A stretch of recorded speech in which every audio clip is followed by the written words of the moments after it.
Conversamos esta noche desde Puerto Montt con el diputado y jefe de bancada del Frente Amplio, Jaime Sáez. ¿Cómo está, diputado? Muy buenas noches, gracias por acompañarnos. Hola Álvaro, ¿qué tal? Muy buenas noches. Saludos desde el sur. Con Democracia Viva actuamos con el máximo rigor. Ojalá que eso sirva de lección para las otras fuerzas políticas. Eso dijo usted hoy día en una entrevista y fue entendido como un dardo directo al socialismo democrático. Profundicemos en la frase. No es un mensaje para nadie en particular. La pregunta tenía que ver con si nosotros valorábamos el cómo se ha actuado en este caso tan complejo como es el de Manuel Monsalve, si habían algunas diferencias o similitudes con lo que tuvimos que enfrentar desde el Frente Amplio hace poco más de un año cuando explota el caso de Democracia Viva. Y lo que he señalado y lo mantengo, creo que nosotros en ese momento en Revolución Democrática, pero es algo que es extensivo a quienes hoy día conformamos el Frente Amplio, ante violación de la ley de forma tan flagrante, ilícitos que tengan que ver con delitos de corrupción o algo mucho más escabroso como es lo que aparece respecto de Manuel Monsalve, sin lugar a dudas, nosotros hemos actuado en el pasado con el máximo rigor. Y creo que eso es lo que la ciudadanía espera de los partidos políticos, que no existan defensas corporativas de ningún tipo, que las personas estén metidas en algún tipo de hecho que sea cuestionable por la opinión pública, ya sea ilícito o no, asuman la responsabilidad política y ética que les corresponde y que los partidos al mismo tiempo, si es que están de un modo u otro involucrados, pongan todos los antecedentes ante la justicia y sean proactivos en la búsqueda de verdad, de justicia, claro, y de reparación y no repetición si es que eso fuese necesario. Sí, pero se subentiende, ¿no? Lo que subyace la frase es que otros no han sido tan rigurosos, ¿no? Así uno lo podría entender. Bueno, yo lo desarrollo más adelante en la misma entrevista. Me refería particularmente a cómo la derecha ha intentado sacar provecho político de una situación tan terrible como esta y que tiene que ser investigada con mucha rigurosidad, con celeridad también y con transparencia hacia la ciudadanía, porque hace un par de semanas atrás, cuando enfrentaron el caso de Macaya, evidentemente optaron por el encubrimiento en primer lugar, incluso por uno podría revisitar su historia del pasado con delitos de esa misma connotación, y pensemos en Caradima, por ejemplo, o en otros casos también Paul Schaeffer, defendido por Hernán Larraín, exministro de Justicia, y por la UDI en pleno en su momento en la década del 90, y ni hablar de los casos vinculados a corrupción en los que han estado metidos alcaldesas y alcaldes de ese sector político. Entonces, creo que en ese sentido, nosotros, que no tenemos nada que ver más allá de formar parte del mismo gobierno y la misma coalición y por eso nos afecta, pero nosotros no tenemos responsabilidad ni política, ni mucho menos de cualquier otra índole en este tipo de casos. Entonces me parece que durante el fin de semana se registraron demasiadas declaraciones destempladas desde mi punto de vista. Muchas veces en el Congreso hay una compulsión por opinar sobre todos los temas. Y la verdad es que cuando uno no tiene nada que aportar a la conversación, lo mejor es guardar silencio. Eso se ve mucho mejor y es, sí, creo, más constructivo para zanjar ciertos debates y ciertas polémicas que realmente son muy estériles y solo desgastan, en este caso, al oficialismo y al gobierno. Ya, diputado, pero vamos a la gestión de crisis del gobierno desde el momento en que se conoce la denuncia en adelante. Los plazos, por ejemplo, se han cuestionado. Se le dieron prácticamente 36 horas, 48 horas a Monsalve para que hiciera algunas gestiones. El viaje a Concepción, por ejemplo, a la región del Biobío, en fin, las gestiones que pudo hacer Monsalve a partir de lo que le pidió investigaciones, ¿no? Lo de las cámaras y todo lo que está en sumario. ¿Cómo evaluar toda esa gestión de crisis de la moneda una vez conocida la denuncia? Yo creo, y lo he conversado con mucha gente así, lo compartimos también dentro del Frente Amplio, que la salida del señor Monsalve debió haber sido en el acto, debió haber sido apenas el presidente o la ministra del Interior se enteraron de la situación. Nosotros no comprendemos el por qué se estiró esto en más horas de lo que cualquier sentido común aconseja. Y yo lo que he señalado antes, y lo sigo manteniendo, es que de existir razones de fondo, de peso, eventualmente razones de Estado para haber postergado esa decisión, me parece que en su momento, cuando corresponda, esto debiese ser conocido y transparentado hacia la ciudadanía. Y en ese sentido, por ejemplo, también la declaración del presidente, más de 50 minutos el día viernes, ha sido bien cuestionada en términos de los flancos judiciales que probablemente abrió para sí mismo el presidente. ¿Cómo evalúan ustedes esa vocería, más allá de que hoy día pidió excusas a la jefa de prensa, que fue un tema también durante el fin de semana? Sí, claramente. Mire, si yo fuese gerente o dueño de una agencia de comunicaciones, o profesor probablemente que enseñe comunicaciones, seguramente aconsejaría que lo que hizo el presidente no es lo adecuado.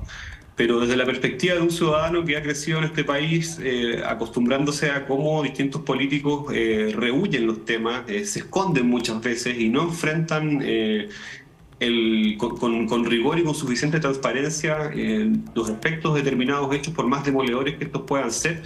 Yo valoro el que el presidente haya actuado con ese nivel de honestidad y de transparencia con la ciudadanía. Haberse tomado prácticamente una hora de tiempo para responder todo tipo de preguntas sin miramientos y efectivamente sin mayor reflexión respecto a las consecuencias que podrían derivar de aquello.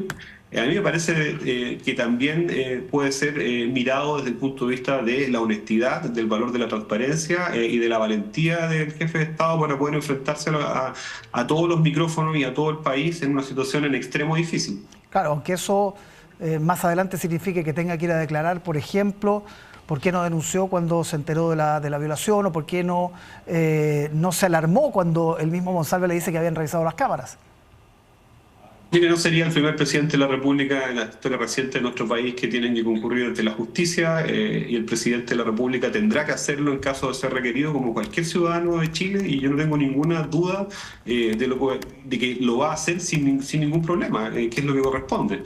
En ese sentido, yo no tengo, nuevamente lo repito, ninguna duda de que el presidente es muy consciente de lo que hizo en aquel momento y de las consecuencias que de ello se puedan desprender.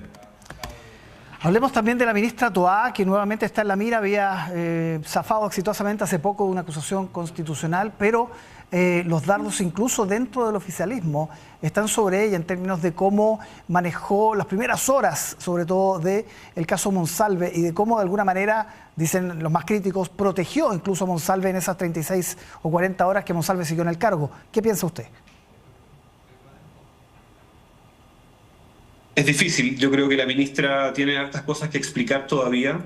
Me parece que el Congreso, en sus espacios de fiscalización y lo que ha solicitado además la Contraloría General de la República durante la jornada del lunes, debiesen avanzar en esclarecer más los hechos que ocurrieron durante la semana pasada. Y yo creo que la ministra tiene que ser proactiva en ese sentido, creo que lo va a hacer, lo ha sido hasta ahora. Y creo que hay un punto en el que debemos hacer, creo yo, la raya para la suma y seguir adelante. O sea, lo que ocurrió la semana pasada ya ocurrió, no se puede cambiar.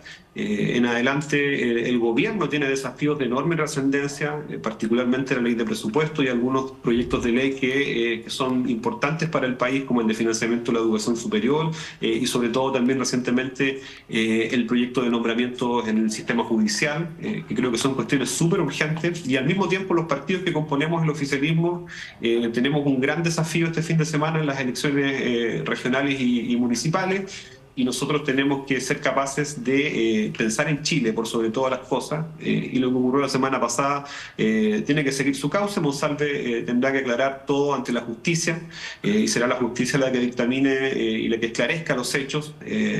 Cautelando además sobre todo el bienestar y el cuidado de la denunciante, de la víctima, que creo ha sido muy manoseada por los medios de comunicación y por distintos sectores políticos en las últimas horas. ¿Teme un efecto electoral el próximo fin de semana? Estábamos hablando del caso Audios durante un mes prácticamente, pero Monsalve se tomó la agenda completamente y va a ser lo más fresco que van a tener las personas a la hora de ir a votar. Hay que verlo, creo que eso es algo que uno podría responder con mayor precisión, evidentemente la noche del domingo o la mañana del lunes. Son eventos digamos, de baja probabilidad y de altísimo impacto lo que ha ocurrido. Y yo creo que en términos generales, si uno mira la experiencia electoral en Chile y también en otros países con eventos de baja probabilidad y de alto impacto, sí generan un efecto electoral. Y es de esperar que en el oficialismo, por el trabajo que hemos venido realizando consistente, sistemático, por el esfuerzo de unidad que hemos logrado además en todo el país, desde la democracia cristiana hasta el Partido Comunista, hemos podido avanzar en un marco de unidad programática y política que tiene que reflejarse también el próximo año en las elecciones parlamentarias y presidenciales.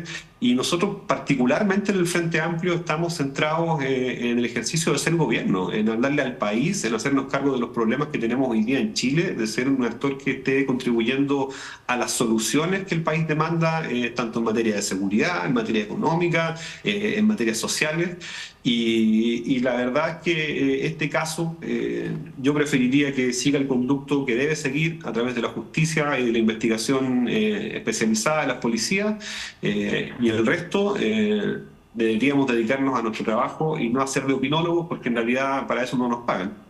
Diputado Jaime Sáez, jefe de bancada del Frente Amplio, muchísimas gracias por conversar con nosotros esta noche desde Puerto Montt.